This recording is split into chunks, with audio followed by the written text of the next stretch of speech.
हरियाली तीज का व्रत हर साल सावन महीने के शुक्ल पक्ष की तृतीय तिथि को रखा जाता है। यह त्योहार भगवान शिव व माता पार्वती के पुनर्मिलन का प्रतीक है।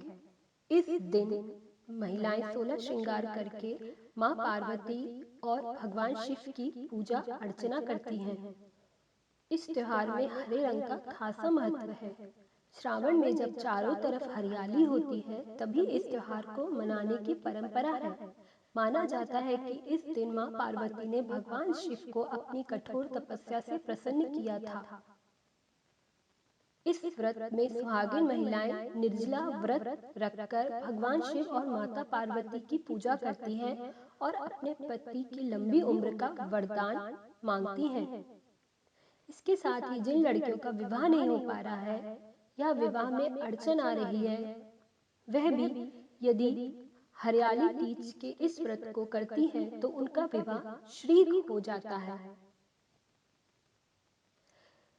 वहीं यदि किसी लड़की के विवाह में कोई ग्रह दोष भी होता है, वह भी हरियाली तीज के व्रत से समाप्त हो जाता है और उनका विवाह में सभी प्रकार की परेशानियां भी समाप्त हो जाती हैं।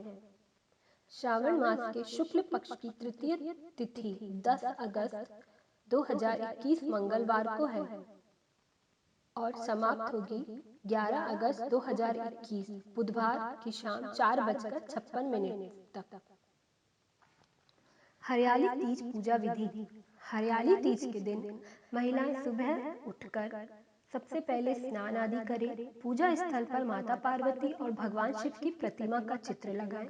उन्हें साक्षी मानकर व्रत का संकल्प लें। पूरे दिन निर्जला व्रत पर रहें।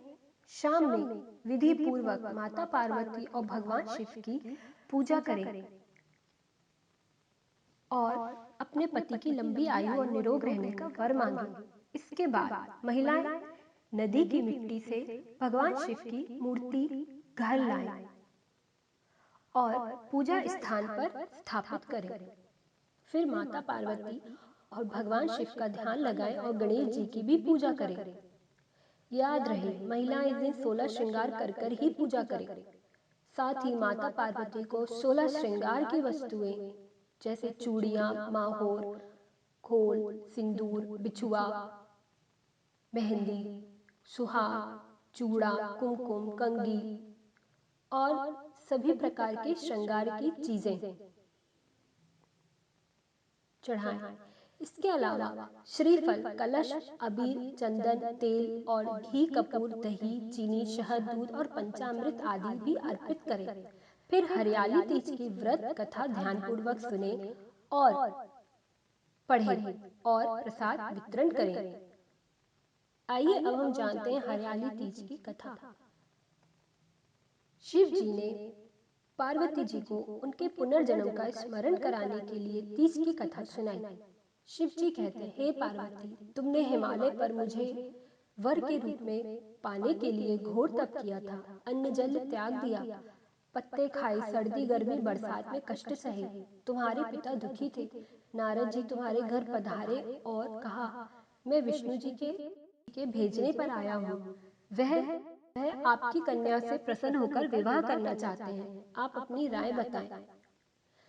पर्वतराज प्रसन्नता से तुम्हारा विवाह विष्णु जी से करने के लिए तैयार हो गए। नारद जी ने विष्णु जी को यह शुभ समाचार सुना दिया और जब उन्हें पता चला तो बड़ा दुख हुआ। तुम मुझे मन से अपना पति मान चुकी थी। तुमने अपने मन की बात सहेली को बताई। सहेली ने तुम्हें एक घने वन में छुपा दिया, जहाँ तुम्हारे पिता नहीं पहुँच सकते थे। वहाँ तुम तप करने लगी।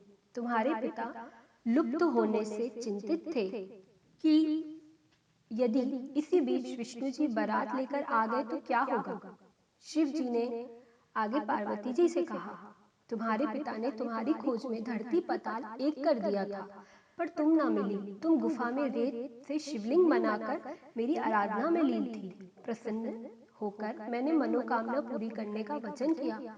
तुम्हारे पिता खोजते हुए गुफा तक पहुँचे। तुमने बताया कि अधिकांश जीवन शिव जी को पति रूप में पाने के लिए तप में बिताया है। आज तप सफल रहा। शिव जी ने मेरा वरण कर लिया और मैं आपके साथ एक ही शर्त पर घर चलूंगी यदि आप मेरा विवाह शिव जी से करेंगे तो। पर्वतराज मान गए। बाद में विधि विधान के साथ हमारा विवाह हुआ। हे पार्वती, तुमने जो कठोर व्रत किया था उसी के फल स्वरूप हमारा विवाह हो सका। इस व्रत को निष्ठा से करने वाली स्त्री को मैं मनवांछित फल देता हूँ। उसे तुम जैसा अचल सुहाग का वरदान प्राप्त हो।